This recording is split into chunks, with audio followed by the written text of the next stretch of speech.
হে everyone, আসসালামু আলাইকুম and welcome back. আশা করি আপনারা সবাই ভালো আছেন। আলহামদুলিল্লাহ আমিও ভালো আছি আমার ফ্যামিলিকে নিয়ে। চলুন আজকে আপনাদের দেখাই এক ঝলক যে ওমানি সেওয়া কিভাবে তৈরি করা হয়। প্রতিটা ফ্যামিলি নিজের পছন্দের গরুর মাংসের বা খাসির মাংসের সেওয়া তৈরি করে থাকে। আমরা এবার খাসির মাংসের সেওয়া তৈরি করেছিলাম। নরমালি এটাই অনেক পছন্দের হয়। সেওয়ার স্পেশালি ওমানি মসলা থাকে, সেটার সাথে ম্যারিনেট করে সুন্দরভাবে সেটাকে কলাপাতায় মোড়ানো হয়। তারপর সেটাকে ভিজা একটা বস্তার মধ্যে ভরে তার উপরে খেজুর পাতারও একটা প্যাকেজিং করা হয়, যেরকম আপনারা ভিডিওতে দেখতে পাচ্ছেন। তার উপরে অনেকে নেটও লাগায়, নেটের উপরে একটা চিহ্নও রাখে, অনেকে চামচ রাখে, অনেক ধরনের চিহ্ন রাখে, যাতে কয়লার নিচের থেকে যখন এই বস্তাটা উঠানো হয় তখন প্রত্যেকটা ফ্যামিলি নিজের চিহ্নটা বুঝে নিজের বস্তাটা নিতে পারে। মোস্টলি রোজার ঈদের প্রথম দিনই মাগরিবের নামাজের পরে এই বস্তাগুলো তৈরি করে ফেলে মাংসের। তারপর নিজের নিজের এরিয়াতে যে খন্দকগুলো থাকে সেখানে তারা এই বস্তাগুলো নিয়ে যায় আর কয়লার নিচে দিয়ে ফেলে।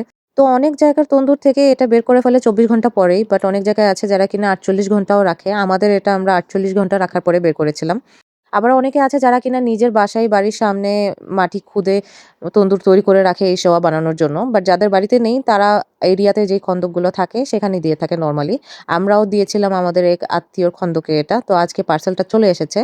আমি ভিডিওটা তো ৩য় দিনই বানাচ্ছি। জানি না আমি কখন আপলোড করব। বাট আমাদের এই ভিডিওটা আমি বানিয়েছিলাম ৩য় দিনে ঈদের। আমাদের বাসায় রোজার ঈদ বলতেই বড় থেকে ছোটরা সবাই অপেক্ষায় থাকে যে সেওয়া কখন তৈরি হবে। সেওয়ার মাংসটা আমাদের বাসায় সবার অনেক পছন্দ। আমার বাচ্চা থেকে শুরু করে আমার হাসব্যান্ডের, এখন তো আমারও এটা অনেক ফেভারেট। ঈদের মাংসের মতো কোরবানির ঈদের দেশের বাড়িতে যেরকম মাংস তৈরি হতো সেরকম একটা ফিল আসে এই সেওয়ার মাংসে। এটা টেস্টটাও অনেক ভিন্ন হয়, মসলাটাও অনেক ভিন্ন, বাট আমার কাছে এটা খুবই ভালো লেগেছে। বিবাহিত জীবনের শুরুর দিকে অনেকগুলো বছর দেশের বাইরে থাকার কারণে আমি এই জিনিসগুলো কখনো এক্সপেরিয়েন্স করতে পারিনি। বাট আমি অনেক খুশি যে আমার বাচ্চা আর আমি এখন আমরা সবাই মিলে এই জিনিসটাকে উপভোগ করতে পারি। আমি বেশিরভাগ চেষ্টা করি আমার ভিডিওগুলোতে যাতে শেখার কিছু থাকে, জানার কিছু থাকে। আই হোপ আপনাদের এই ভিডিওটা ভালো লেগেছে। যদি ভালো লেগে থাকে তাহলে অবশ্যই শেয়ার আর লাইক করবেন। সেটা আমাকে অনেক হেল্প করবে, মোটিভেট করবে ভিডিও বানাতে। আর এরই সাথে এই ভিডিওটা শেষ করছি। Thank you everyone for watching.